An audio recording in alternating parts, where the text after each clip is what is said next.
வணக்கம் நண்பர்களே. இன்னைக்கு வனமும் வானமும் பகுதியில ஒரு வித்தியாசமான விலங்கை பத்தி தான் பார்க்க போறோம். அதுக்கு முதல்ல வனமும் வானமுக்கு நீங்க கொடுக்கிற அபரீத ஆதரவுக்கு ரொம்ப நன்றி. இந்த விலங்கோட பின்பக்கம் மற்றும் கால்கள் வரிக்குதிரைய போலவே இருக்கும். இவற்றோட தலை ஒட்டக சிவிங்கி போலவே இருக்கும்.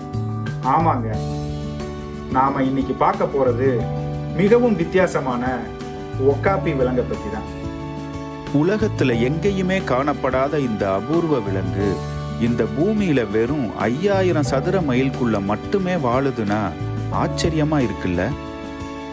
ஆமாங்க, ஆப்பிரிக்காவில் இருக்கிற காங்கோ தேசத்துல இருக்கிற இட்டூரி மலைக்காடுகள்ல மட்டுமே இந்த ஒக்காப்பிகள் வாழ்ந்து வருது. ஒட்டகச்சிவிங்கியோட குடும்பத்தை சேர்ந்த இந்த ஒக்காப்பிகள் சில சமயம் வன ஒட்டகச்சிவிங்கின்னு, அதாவது ஃபாரஸ்ட் ஜிராஃபின்னே அழைக்கப்படுது. ஒட்டகச்சிவிங்கி மற்றும் வரிக்குதிரையுடைய கலவையா இருக்கிற இந்த விலங்கு 20ஆம் நூற்றாண்டுல தான் மேற்கத்திய உலகத்துக்கு தெரிய வந்துச்சு.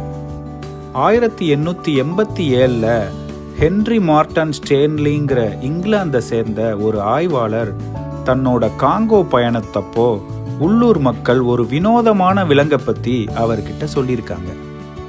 அதை ஒரு வகை கழுதன்னும் அந்த மக்கள் அதை அட்டின்னு அழைக்கிறதாவும் தன்னோட குறிப்புல ஸ்டான்லி சொல்லியிருக்காரு.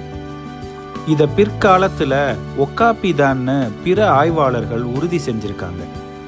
இதை பத்தி ஸ்டான்லி பத்திரிகையில எழுதவுமே ஐரோப்பியர்களிடையே ஒரு விதமான பரபரப்பை கிளப்புனதோட இந்த விலங்கை அவங்க ஆப்பிரிக்காவின் யூனிகான்னு வர்ணிக்க ஆரம்பிச்சிட்டாங்க.